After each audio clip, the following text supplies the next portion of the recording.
National health mission से जुड़े हुए स्वास्थ्य कर्मियों की हड़ताल दूसरे दिन भी जारी रही। आज यहां पत्रकारों से बातचीत करते हुए एनएचएम जिला प्रधान सुमन रावत ने बताया कि यदि 2 दिन के अंदर उनकी मांगों को पूरा करने का लिखित आश्वासन नहीं दिया जाता तो ये हड़ताल आगे लंबी और अनिश्चितकालीन समय तक चल सकती है। एनएचएम कर्मचारियों ने राज्यव्यापी हड़ताल के दूसरे दिन पलवल जिला अस्पताल परिसर में बैठकर धरना दिया और प्रदेश सरकार के खिलाफ जमकर नारेबाजी की। मेरा नाम है सुमन रावत और मैं जिला पलवल से एएनएम के पद पे कार्यरत हूँ और हम एनएचएम के कर्मचारी आज यहाँ पे दरी पे बैठे हैं जो वो सरकार की खामियाजा भुगतने के लिए बैठे हैं, क्योंकि बार बार हमारे संगठन को, हमारे एनएचएम कर्मचारियों को सरकार बेवकूफ़ बनाती आ रही है।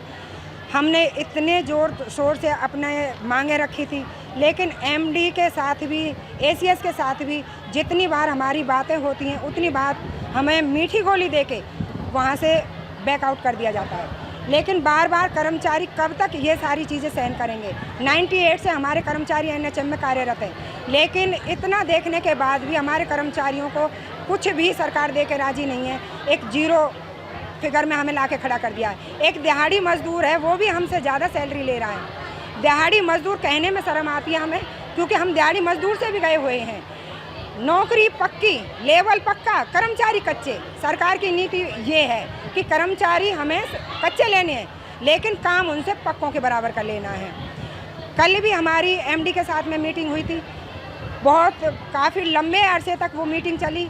मीटिंग में सिर्फ हमें एक मीठी गोली दे दी गई और इतने अच्छे तरीके से हमें सारी बातों को बताया गया कि आपको ये दे दिया जाएगा, आपको वो दे दिया जाएगा, आपको रेगुलर भी कर दिया जाएगा। लेकिन जब मैंने खुद ने ये पूछा कि मुझे ये बता दिया जाए कि हमें रेगुलर कितने दिन में आप लोग कर दोगे, तो एमडी के पास इस चीज़ का कोई जवाब नहीं था। उन्होंने सीधे शब्दों में ये बोल दिया कि अगर मेरे हाथ में रेगुलर करना होता तो मैं आज के आज एक कलम से साइन करके आप लोगों को कर देता, लेकिन ये सरकार के हाथ में है। उन्होंने हमारी काफ़ी समय बर्बाद करने के बाद में हमने उनसे बिल्कुल साफ शब्दों में, हमारी संगठन ने, हमारे यूनियन के पदाधिकारियों ने बिल्कुल मना कर दिया कि हम आपसे बात बिल्कुल नहीं करेंगे जब तक आप हमें बिल्कुल रिटर्न में ये नहीं दे देते कि आपकी ये मांगें मान ली गई हैं। उसके बाद उन्होंने हमें समय दिया कि आपको 4 बजे दोबारा मीटिंग के लिए बुलाया जाएगा, लेकिन हमारे संगठन ने बिल्कुल साफ शब्दों में मना कर दिया कि अगर आप हमें लिखित में कुछ देते हैं तो हम आपके साथ में वार्तालाप करेंगे, वरना हम सरकार के साथ सीधी बात करेंगे।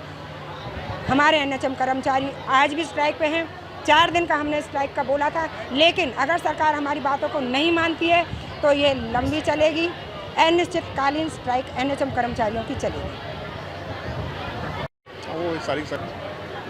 क्या नाम है आपका? मैं डॉक्टर विहान, जिला सचिव, जिला कार्यकारिणी पलवल। मांगे क्या है आपकी? सर, मांगे, हमारी सबसे बड़ी मांग है कि हमें नियमित किया जाए। आप ताज्जुब मानेंगे, पूरे हरियाणा में लगभग 17,000 कर्मचारी एनएचएम के कार्यरत हैं जो पिछले 25-30 सालों से सेवाएं दे रहे हैं सरकार को सीमित सैलरी पर। हम चाहते हैं कि हमें तुरंत नियमित किया जाए, और जब तक नियमितीकरण नहीं होता सरकार को हमें जॉब सिक्योरिटी का प्रावधान देना चाहिए। इसके साथ साथ हम चाहते हैं कि जो 7th पे कमीशन पूर्व मुख्यमंत्री माननीय खट्टर साहब ने घोषणा की थी 2021 में, उन्होंने कहा था कि दिवाली का तोहफा मैं एनएचएम कर्मचारियों को देना चाह रहा हूँ, वो वेतन आयोग आज तक नहीं मिला।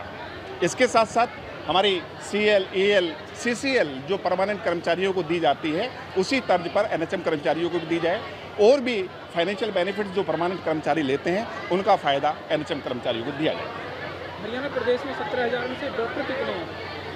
अनुमानित अगर मैं डॉक्टर्स की बात करूं, 2,500 से 3,000 डॉक्टर्स हैं पूरे 17,000 कर्मचारियों में से, और पैरामेडिकल स्टाफ से लेकर के डॉक्टर्स तक जो 25-25 सालों से कार्य कर रहे हैं वो अभी उसी सैलरी पर काम कर रहे हैं। ज़रूर इन्होंने सेवा नियम दिए थे, लेकिन ऐसा लगता है कि कहीं सेवा नियम भी खत्म ना कर दे सरकार।